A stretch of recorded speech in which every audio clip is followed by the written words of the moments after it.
Happy Sunday, heathens. I'm Taylor, I'm the disc golf pastor, and today we're going back to school.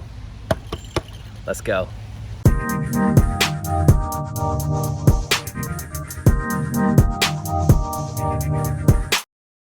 Hey guys, welcome to another video. This month, we are doing a fun series called Life Lessons. I'm going to different courses around the area that represent different phases of my life. And at each course, I'm going to be giving you life lessons that I learned in those phases of life. Last week, we went down to Greenwood and I talked about my childhood.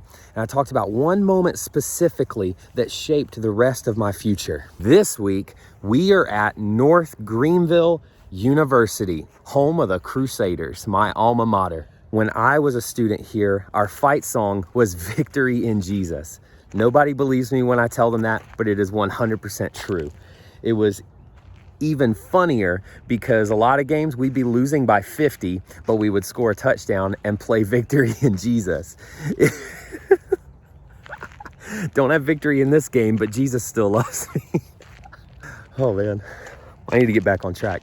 But I learned so much in my 4 years here at North Greenville. I grew so much, not just as a person, but also as a follower of God. This place is also special because this is where I met my wife, Sarah, and we've now been married for 11 years. Today, I'm going to be giving you a few life lessons that I learned here that shaped my adult life. But first, I want to show you one of my favorite hole ones in the area. Woo-hoo-hoo. All right, hole one, par 3, 237 feet. Beautiful tunnel. The leaves still have their fall colors on them. It is a low ceiling though, so I am going to throw something kind of fast to get the speed on that low line. So I'm going to flip up a river and hopefully get it the whole way there. I'll probably throw 2 off this tee as well because I have not warmed up.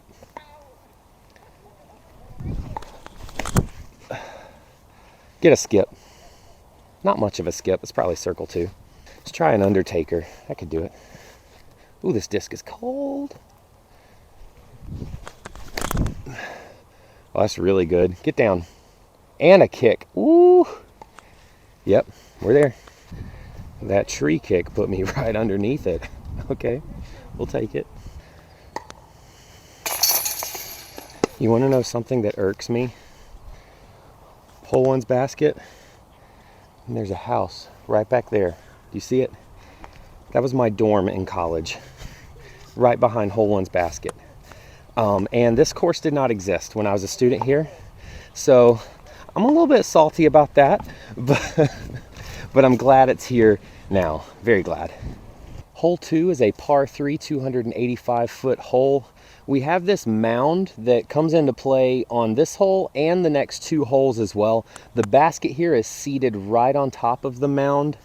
It is a forehand or a backhand hole. I'm going to go backhand first with a big hyzer with a mid-range, and then I'll try a flex line with a forehand. I'm not sure if I've got 285 foot of power on my forehand, but we'll see what I've got today. Let's get the claw there. If that gets back left, that's great. Yeah, come on, come on. Okay, hopefully that didn't roll down the mound. So there was a verse that greatly impacted me in my time here. It's from Colossians chapter 3, it's verses 23 and 24. And it says, "Whatever you do, work heartily," which means to work with all your heart, "as for the Lord and not for man, knowing that from the Lord you will receive an inheritance as your reward. You are serving the Lord Christ." I learned many lessons from that verse, 3 in particular. I'm going to tell you the first one right now. I'm right by the softball field by hole 2's green. Whatever you do, work with all your heart. I had to learn that very quickly coming into college because when I was in high school, I operated by the phrase, just get it good enough and then turn it in. I had a low bar, and once I met that bar, I said, it's good enough, I'll turn it in. And I just coasted through high school using that method. But I quickly realized, and some of you might be able to relate to this, that when you get to college, good enough is not good enough. the level of effort that I was putting in was not good enough to get the grades, not good enough to get the growth. And so I started learning when I got to college how to study, how to do this thing called research. What? I learned that I have to raise my bar. I have to give it my all. And when I started following God more closely in college, I realized that this has to go in every area of my life, because God is not interested in half of my heart. He's interested in all of my heart. He's interested in all of me. That's why when Jesus was asked what the greatest commandment was, he said, love the Lord your God with all your heart. Not just some of your heart, not just what's left of your heart, but all of your heart. And in the same way in this verse, it says, whatever you do, work with all your heart. We're supposed to give it our all when we're serving God. Jesus is not interested in half-hearted worship. He wants it all. Not just in our worship, but in every area of our life. We have to give it our all. I can't just give half my heart to my marriage. I can't just give half my heart to being a father to my daughter, whose birthday is today. She is 4 years old. Happy birthday, little girl. I'm not going to tell you her name. But I can't just give half of me when I'm working. I have to give all of me, because everything I have is a blessing from God. So why would I take a blessing from him and only give half of an effort towards it? I've got to give it my all. Let's get back to hole 2. Okay, so I didn't get any roll away from that. I guess I landed high enough on the hill. But you see, if you do roll away, there's potential to get far away. And I could see 3 putts, 4 putts, 5 putts on this mound, especially if the wind is up. Okay, 2 down through 2. Hole 3, par 3, 291 feet. It feels like it's a lot further than that, though. I've played this course before and tried to get a mid-range there, and I was woefully short. So I'm going to be throwing a fairway driver here. We're going over the same mound that the basket of hole 2 was on, and we're trying to get to an opening all the way up there. I did see some trucks behind the basket, so I am going to try to land to the right of it to avoid any danger or lawsuits. So I'm going to get this eagle out there to the right. Hopefully we can get close enough without going past it.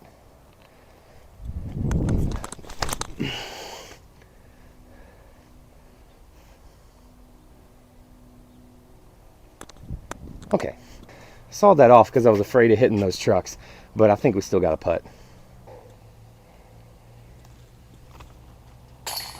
There we go. 3 through 3. Let's go. All right, hole 4, par 3, 243 feet. Going over the same mound again, and we got a gap to hit right off the tee pad. There's a bit of brush up there straight ahead. You want to go just before it, and the basket is up there to the left. If you get out the gap with something high enough, you should be fine. We'll go with what's been working.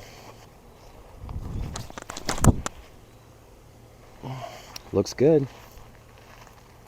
All right, we're out there. I'm standing on top of the mound. You can see hole 2's basket right there. Hole 3 was here going into the woods, and I just threw out that gap. There's the brush that was in the middle, and the basket's over here. I don't see my disc yet, though. I thought I threw that really well. Oh, yeah, we're in the brush. All right, a real tester here if we want to keep the perfect round intact. About 25 feet away with an awkward lie and a straddle putt. And if you've played with me before, when I go to a straddle, there is less than a 3% chance that this is going in, regardless of the distance. Just don't leave it short. I left it short. Yeah. Player 2. I should do a player 2 video soon. See if player 2 can go 18 down. Okay, I'm sitting beside hole 5's tee pad, looking right back at the basket over there. It's on an island. But the first life lesson was, whatever you do, work at it with all your heart. And the next part of that verse says that when you work with all of your heart, you're doing it for the glory of God and not of man. When I was here as a student, I had a couple summers where I worked at a Christian summer camp called Camp Marietta. It's under a different name now, but it's still in the same place. And when I was there one summer, this verse in Colossians 3 was our verse for the whole summer. And we focused a lot on that part of the verse, doing it for the glory of the Lord and not for man. And the theme for that summer was audience of one. I like to think of it this way. Our life is like a play, and we are performing this play on stage. However, in the audience, it's a big auditorium, but there's only one seat. And that seat is to be reserved for God and not for anyone else. As a youth pastor, I have to teach my students this all the time, that if you're doing something for the glory of God and for the glory of another person, your audience is too big. You see, a lot of times we try to put more seats in the auditorium. We are people pleasers at heart, right? We want people to like us. We want people to think more of us. And sometimes we're willing to bend our faith. We're willing to compromise on the Bible just to put more people in our audience. And I did this a lot when I was a student here. I would compromise what I believed just so that people would let me in their friend circles. I would be getting better at my craft in music, but it was born from a prideful heart just because I wanted people to notice me. I wanted people to think better of me. And it's not a bad thing to get better at your craft, but it is bad when it's born from a prideful heart. We have to be doing it for the glory of God.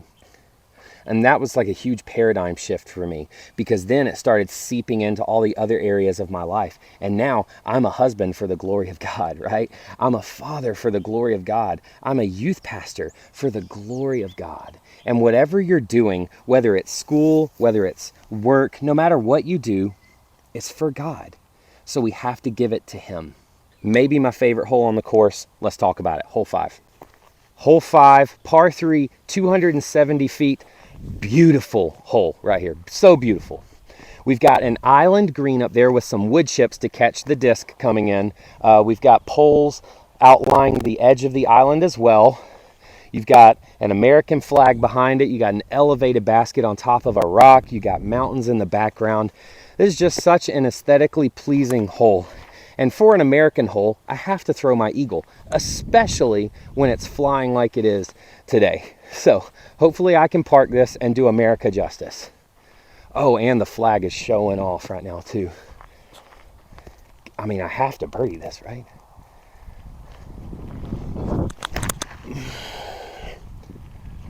That looks perfect.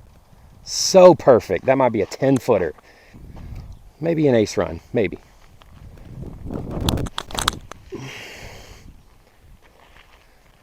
Maybe. Woo! Okay. See if I can hit this island with a forehand.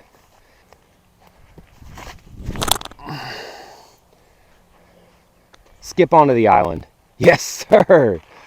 Ooh! I don't think y'all understand how happy I am that I have a forehand that works over 200 feet now. Next level unlocked. Let's go. All right, let's see how all 3 of our shots worked out. Okay, there's my first shot, the eagle. The closest is my forehand. How'd that work out? And then the Raider, the ace run, is just barely in bounds over there. I mean, putting from an eagle with American flag right behind you on top of a rock. I mean, you kind of have to make this putt. You have to. And I did. Whew, America. Hole 6, the only par 4 on the course, 528 feet. The 2 buildings down there, they serve as a double mando. You have to put your disc between the buildings. Once you do that, you go straight to the right, you follow the tree line, and there's a red basket up there. Only par 4 on the course, but if you get your placement shot correctly, it's not that hard of a birdie.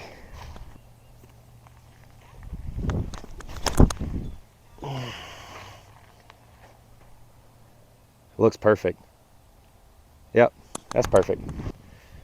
All right, I nearly outdrove the landing zone actually, but you can still see the basket. It's up there just past the track up the hill to the left. Probably another 280 to go. think I'm going to disc up and go with a fairway. Maybe keep it low and get a skip off the track up to it. If I don't go low enough, I think I'll still be fine to get a putt. Didn't go low enough, but that's still fine. Yep, we got a putt. We're good. The glory will get the skip, I promise you. Yep. Big skip. I'm actually glad I didn't go with the skip now because that was not even close. Got another circle 1 putt to go 5 down through 6. Yeah.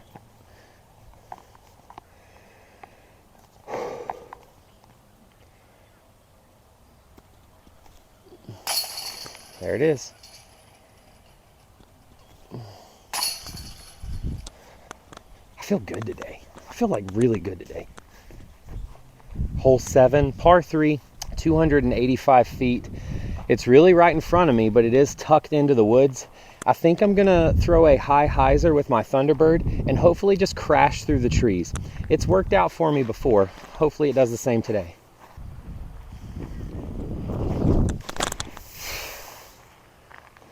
That's not good. Well, probably a circle 2 putt. If this basket was in the A position today, we would have crushed it. But we're in the B position. Still have a wide open look at it though. Okay, another 25, 28 footer.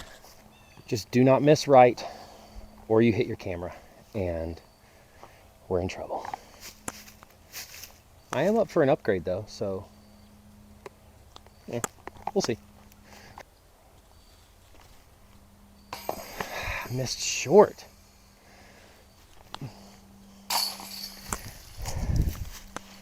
Player 2. I might actually do that player 1 versus player 2 video because I really think player 2 could go 18 down. Hole 8, par 3, 450 feet. This one might need the boom sauce. I got it in the bag. We'll see if we need it. I'm not trying to get circle 1 here. I'm trying to get about a 50-foot look at it. Still need the boom sauce though. I think my Raider can do it.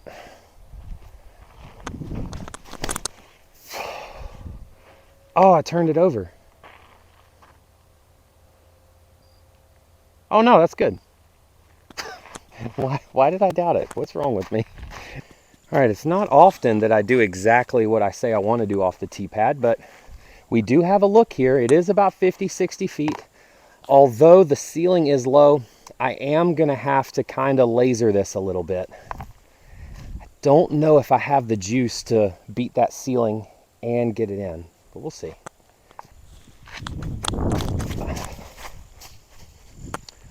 I threw it hard enough, just not high enough. Oh, man.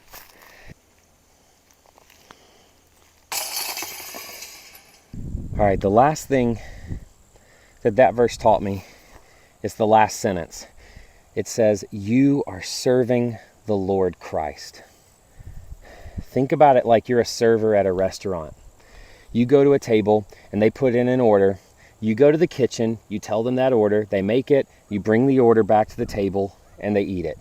And you bring them exactly what they ordered, right? Now imagine you take somebody's order, go back to the kitchen, and then you tell the kitchen staff what you want to eat. And then you take what you want to eat back to that table. Are they going to eat that food? Absolutely not. They're not. They're going to send it back because that's not what they ordered. When God gives you a blessing, when he gives you a gift, he expects you to use it for his glory, right? He expects you to use it to bring honor back to him. That's why when I started this channel, it's not just because I wanted to do something fun, and it is fun. It's not just because I wanted to get subscribers and people to notice me. Not at all. I'm doing this because I'm trying to turn something that I love into something that I can use to glorify God. I'm not doing this for the views. I'm not doing this for the subscribers. If I never get another subscriber, I'm okay because I'm doing it for God. I'm not doing it for that. If I only have one view on every single video for the rest of the time that I do this channel, it doesn't matter if that one view is somebody that gets closer to God because they watch this video. If only one person gets closer to God because of watching this video, it's a success. If only one person gets saved by Jesus from watching this video, it is a success because I'm serving God while I'm doing this. I cannot serve two masters. That's what Jesus said in the Gospels. I can't serve two masters. I've only got one. And I choose to make my master the Lord of the universe and the creator of my soul. The one that gave me every big thing that I have in life, my family, my house, my job, and also the one that's filling the air in my lungs right now. I'm going to choose to glorify him. And it's not all for nothing. It's not all in vain, because that verse in Colossians also says that we do this for the glory of God and not for man, but also we know that we will receive an inheritance as our reward. When we're serving the Lord Christ, we are building up an inheritance that we will receive one day in heaven. And I'm so looking forward to that day, and I hope you are too. We got one more hole to play, hole 9. Let's go. Okay, hole 9, par 3, 387 feet. There is the track to contend with that goes on the center of the fairway and the right that does play as out of bounds. Also, there is a fence up there to the left that plays out of bounds as well. It says 387 feet on the tee pad, but with the amount of uphill that we're going to be contending with, it plays more like 410 feet. So I'm going to throw a high-speed driver, one of these three, maybe all three of them, and see which one I can get on the right turnover angle to get up there. If I can turn it over and then get a skip off the track at the end, that would be perfect. There's also a garbage can right in the middle of the track there. If I hit that, it is 100% an omen. And I might have got it. Get over the track. Oh, yes, let's go. That's not 387 feet that I just threw, but it is a lot closer than I am right now.